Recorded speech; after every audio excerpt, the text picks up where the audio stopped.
Olá, paz de Deus com todos. Eu sou Emildo Coutinho, autor do livro História da Congregação Cristã, dos primórdios na colônia italiana em Chicago no século XIX, a reunificação das igrejas na mesma fé e doutrina nos anos 1980. É um livro bem denso, 500 páginas, cheia de fotos, documentos, está na terceira edição atualizada. Quem adquiriu a terceira edição há muito tempo, ela está mais completa.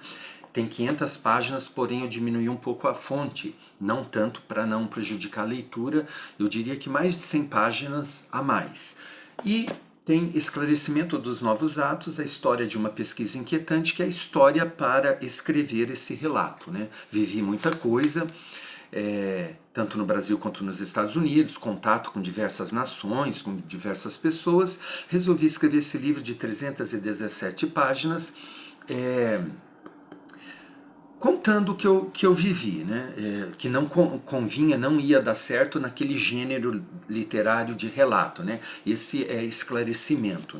Eu pude falar mais subjetivamente, inclusive interpretando textos em vários idiomas, falando de aspectos assim, sociológicos, históricos, enfim. E hoje eu vou falar sobre o assunto greve, que Franciscon mencionou isso respondendo a uma pessoa, a um irmão, numa carta endereçada ao Brasil em 1962, mais precisamente 10 de outubro de 1962. Isso já desmente aquela falácia dos caluniadores que dizem que Franciscon morreu rompido com a congregação, que não aprovou a construção do Brás, que o Brás era uma nova Roma, que ele disse isso. Gente, não se sustenta. 2 anos depois desse 62, 64, Franciscon faleceu. E mais para o final dessa página aqui da carta, eu não vou chegar até lá, mas só para mostrar aqui para vocês, ele diz assim, lede também diante da Irmandade o capítulo 5 da primeira carta aos Coríntios, do verso 7 em diante. Veja bem, que irmandade que é essa, se não a Congregação Cristã no Brasil? Sabe, hoje me mandaram algo aqui, um colega meu que também é jornalista, que faz me lembrar dessas pessoas assim que insiste com essa narrativa. O Brasil conseguiu um fenômeno bem maluco e perigoso, se digitalizou antes de se alfabetizar funcionalmente. Todo mundo online, mas um altíssimo déficit de interpretação de texto. Gente, isso é verdade. Como eu vejo nesses youtubers, falta de interpretação de texto escrito e falado. Claro que é maldade, muitas vezes é maldade, mas outras vezes você vê assim que a pessoa não sabe interpretar, é um analfabetismo funcional, de fato. E estão aí, sendo seguido por milhares de pessoas. Eu fico intrigado e perplexo com isso. Então Franciscon diz o seguinte: por uma carta que me fora enviada pelo caro irmão Reinaldo Ribeiro, fiquei ciente de um movimento que se manifesta aí, e vários de nossos irmãos têm aderido a esse movimento grevista.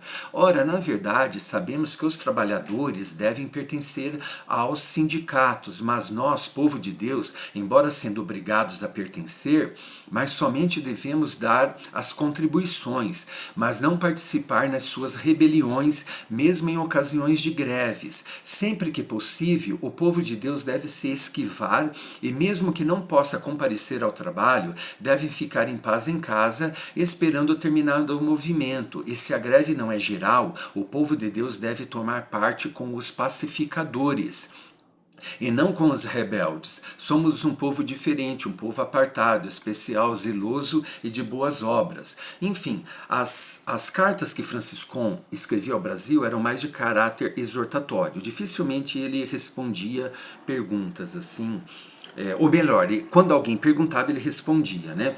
Aqui no livro eu falo sobre isso. Inclusive, às vezes eu até mostro que a Bíblia tá bem claro, preto no branco, e Franciscon foi orar para saber e deu resposta assim que tá clara ali na Bíblia. A resposta dele veio subjetiva, e eu diria assim, olha, ele poderia ser mais preciso. Só para dar um exemplo, assim, falando dele, como o livro é imparcial. Eu não visa atacar a congregação, sem dúvida, porém eu desmistifico mitos e histórias que há entre nós e dizem que foi Franciscon que falou e não se sustenta historicamente, né? A respeito da greve aqui, eu não quero deixar muito, quero, melhor dizendo, deixar para cada um pensar por si, né? Porque ele cita partes da Bíblia que fala obedecer aos senhores, né? Aos patrões, enfim.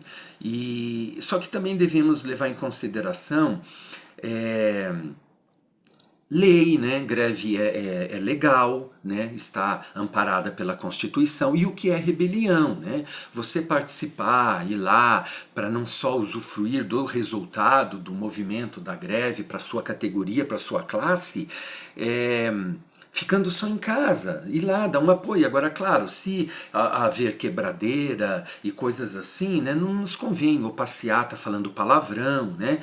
E assim, cada cabeça é uma sentença, né?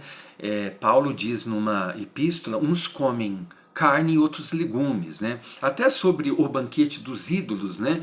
Que está no nossos tópicos de ensinamento, numa parte, Paulo diz, se você tem consciência de que o ídolo nada é, não teria problema consumir o alimento. Porém, o problema é quando o irmão te vê lá e ele é fraco e pode enfraquecer na fé e é o escândalo. Enfim, a Bíblia é interessante, né? Você pode fazer contraponto dentro da própria Bíblia. É por isso que quando eu leio as teologias calvinista ou armenianistas ou armenianos, né? Ambas pegam partes que convêm a eles. E tem hora que parece um paradoxo, são antagônicas. E para mim isso já é para ser assim e a nossa consciência ali que vai entender, orando e pedindo a Deus para nos abrir a mente. Agora, precisamos levar em consideração, existe sabedoria material e existe também interpretação, né? A gente tem que ler, gente, se informar para ampliar até a nossa condição espiritual que ajuda, né? Então é isso, eu não quero me delongar aqui nesse vídeo. Nos vemos na próxima. Fiquemos todos na paz de Deus.